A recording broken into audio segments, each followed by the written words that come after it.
Welcome back to my channel social science learners together. I hope आप सब अच्छे होंगे, अच्छे से अपनी स्टडी और रिवीजन कर रहे होंगे। फ्रेंड्स, लास्ट वीडियो में मैंने आपके साथ DSSB के 15 क्वेश्चन डिस्कस किए थे और साथ ही एक और वीडियो शेयर किया था जिसमें मैंने आपको क्लास 6 का चैप्टर पृथ्वी के प्रमुख परिमंडल का पार्ट 1 शेयर किया था, जिसमें हमने वायुमंडल क्या है, जलमंडल क्या है, जीवमंडल क्या है, भूमंडल क्या है, उसके साथ ही 7 बड़े महाद्वीपों के बारे में बात करी थी। आज की वीडियो में आपके साथ डिस्कस किया जाएगा जलमंडल के बारे में और साथ ही महासागरों के बारे में। तो वीडियो को शुरू करने से पहले आप सभी से रिक्वेस्ट है कि जिन्होंने मेरे चैनल को सब्सक्राइब नहीं किया है वो अपकमिंग वीडियोस के लिए चैनल को सब्सक्राइब ज़रूर कर दीजिए और अगर वीडियो अच्छा लगे तो लाइक एंड शेयर करना मत भूलिएगा। सबसे पहले हम डिस्कस करेंगे जलमंडल के बारे में। आपको ये सबको पता है कि जो पृथ्वी होती है उसको नीला ग्रह कहा जाता है, ब्लू प्लैनेट बोला जाता है, क्योंकि जो पृथ्वी का 71% भाग है उसमें जल अवेलेबल है, जबकि 29% भाग ये जिस पर स्थल है।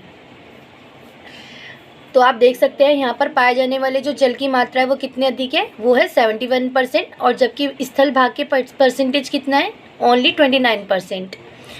और जो पृथ्वी पर पाए जाने वाले जल का 97% पार्ट होता है उसका बहुत अधिक भाग कहाँ पर पाया जाता है, महासागरों में। तो अब हम शुरू करेंगे डिटेल से पढ़ना महासागर के बारे में। तो जो महासागर है वो जलमंडल का एक भाग है, बल्कि यूँ कहा जाए कि मुख्य भाग जो है वो महासागर जलमंडल का ही है। महासागर आपस में एक दूसरे से कनेक्ट होते हैं। हम लोग 4 महासागरों के बारे में पढ़ेंगे और आप देखेंगे कि 4 के 4 महासागर आपस में एक दूसरे से कनेक्ट हैं। महासागर का जो जल होता है वो हमेशा गतिशील रहता है और महासागरीय जल की मुख्य 3 गतियाँ होती हैं। वो है एक तरंगे, दूसरा ज्वार भाटा और तीसरा महासागरीय धाराएं, जिनको हम आने वाली अपने इन तीनों के बारे में डिटेल से हम अपनी अपकमिंग वीडियोस में पढ़ेंगे। अब बात करते हैं बड़े से छोटे आधार पर महासागरों को 4 भागों में बांटा जाता है। अगर हम बात करें आकार के आधार पर तो सबसे बड़ा जो है वो है प्रशांत महासागर, सेकंड है अटलांटिक महासागर, थर्ड हिंद महासागर और फोर्थ आर्कटिक महासागर।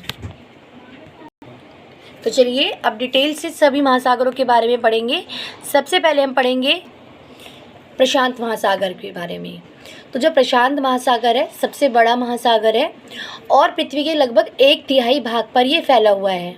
अगर हम बात करें पृथ्वी के सबसे गहरे भाग जो कि मैरियाना गर्त है वो प्रशांत महासागर में ही फैला हुआ है। और जो प्रशांत महासागर का आकार है वो वृत्ताकार है। एशिया, ऑस्ट्रेलिया, उत्तर एवं दक्षिण अमेरिका चारों ओर स्थित है। प्रशांत महासागर के चारों ओर कौन कौन स्थित है, एक एशिया, दूसरा ऑस्ट्रेलिया और उत्तर एवं दक्षिण अमेरिका। तो फ्रेंड्स, ये जितनी भी डिटेल्स थी प्रशांत महासागर की हैं, एक बार आप मेरे साथ फिर से रिवाइज कीजिएगा। पहला सबसे बड़ा महासागर है, 1/3 भाग पर फैला हुआ है। मैरियाना गर्त जो कि पृथ्वी का सबसे गहरा भाग है वो प्रशांत महासागर में ही स्थित है। और साथ में जो प्रशांत महासागर है वो वर्ताकार शेप का है और एशिया, ऑस्ट्रेलिया, उत्तर अमेरिका और दक्षिण अमेरिका इसके चारों ओर स्थित हैं। अब बात करते हैं नंबर 2 अटलांटिक महासागर की। अगर हम बात करें विश्व के दूसरे बड़े महासागर की तो वो अटलांटिक महासागर है, जो कि अंग्रेजी भाषा के एस आकार का बना हुआ है। आपने एस सुना होगा ना, एस फॉर शिप, तो उसी के आकार का कौन सा हमारा महासागर है, अटलांटिक महासागर। इसके पश्चिम किनारे की अगर बात करें, इसके पश्चिम किनारे पर उत्तर अमेरिका एवं दक्षिण अमेरिका है और पूर्वी किनारे पर यूरोप एवं अफ्रीका। अटलांटिक महासागर की जो तटरेखा है बहुत ही दंतुरित है। अटलांटिक तटरेखा जो है वो प्राकृतिक पोताश्रयों एवं पत्तों के लिए आदर्श स्थिति है। इसका भी कारण यही है कि वहाँ की जो रेखा है, तटरेखा है, वो बहुत ही दंतुरित है। बात करते हैं व्यापार की दृष्टि से, तो व्यापार की दृष्टि से सबसे व्यस्त महासागर कौन सा है, अटलांटिक महासागर। तो फ्रेंड्स, इतने पॉइंट्स आपको अटलांटिक महासागर से संबंधित बताए हैं। अब बात करते हैं हमारे तीसरे महासागर की बात, जो कि है हिंद महासागर। हिंद महासागर का नाम से ही आपको स्पष्ट हो रहा होगा कि इसका नाम देश के नाम पर रखा गया है, और वो देश कौन सा है? हमारा देश भारत। हिंद महासागर की शेप कैसी है? ट्रायंगुलर मीन्स त्रिभुजाकार। और अगर हिंद महासागर के उत्तर में बात करेंगे तो वहाँ पर है एशिया, पश्चिम में अफ्रीका तथा पूर्व में ऑस्ट्रेलिया स्थित है। 3 महासागरों के बारे में आपके साथ डिटेल से डिस्कस किया जा चुका है। अब हम बात करते हैं अपने 4th महासागर की, जो कि है आर्कटिक महासागर। फ्रेंड्स, आप देख रहे होंगे कि जितने भी फैक्ट यहाँ पर शेयर किए गए हैं वो सारे एनसीईआरटी बेस्ड हैं। एनसीईआरटी की अगर आप बुक उठाएंगे और उसमें चैप्टर देखेंगे पृथ्वी के प्रमुख परिमंडल, तो आपको ऐसा कोई भी पॉइंट, इम्पॉर्टेंट पॉइंट नहीं होगा जो कि आपके साथ वीडियो में शेयर नहीं किया जा रहा है। प्लीज़ आप मेरे एफ़र्ट्स के लिए और अपनी मेहनत दोनों के लिए, अगर आप चाहते हैं कि ये वीडियोस आपके पास आगे भी मिलती रहे, तो प्लीज़ चैनल को सब्सक्राइब कीजिए। अच्छा लगने पर वीडियो को लाइक और शेयर ज़रूर कीजिएगा। तो अब बात करते हैं हम आर्कटिक महासागर की। अगर आर्कटिक महासागर की बात करूं तो वो उत्तर ध्रुव वृत्त में स्थित है। आर्कटिक महासागर उत्तर ध्रुव वृत्त के चारों ओर फैला हुआ है। ठीक है, वहाँ पर तो स्थित है ही, लेकिन एक और खासियत क्या है कि ये उसके चारों ओर फैला हुआ है। किसके? उत्तर ध्रुव वृत्त के। आर्कटिक महासागर प्रशांत महासागर के एक संकरे भाग से जुड़ा हुआ है।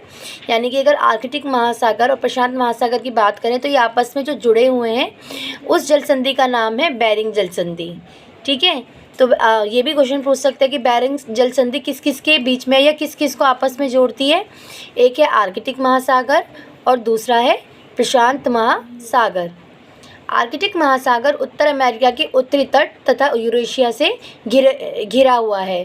फ्रेंड्स, आप कमेंट बॉक्स में मुझे बताएंगे कि यूरेशिया किसका संयुक्त रूप है, क्योंकि आपको याद होगा पार्ट 1 में मैंने आपके साथ डिस्कस किया था कि यूरेशिया किसका एक संयुक्त रूप है, यानी कि किस किस को मिलाकर यूरेशिया बोला जाता है।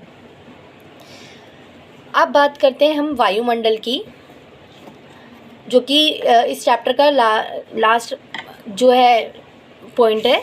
वायुमंडल की बात करें तो जो पृथ्वी को चारों ओर से गैस की परत से घिरी है, पृथ्वी जो होती है चारों ओर से गैस की एक परत से घिरी होती है, जिसको हम वायुमंडल कहते हैं। वायुमंडल की ऊंचाई की बात करें तो 1600 किलोमीटर यानी कि 1600 किलोमीटर ऊंचाई तक फैला हुआ है। वायुमंडल के घटक टेम्परेचर मीन्स तापमान के आधार पर हम उसकी परतों को 5 भागों में बांटते हैं। एक क्षोभमंडल, दूसरा समताप मंडल, तीसरा मध्य मंडल, 4th ion Mandal and 5th बहिर्मंडल। इन सब के बारे में भी आपके साथ डिटेल से एक अलग से वीडियो बनाई जाएगी, जो कि आपके साथ जल्दी शेयर की जाएगी।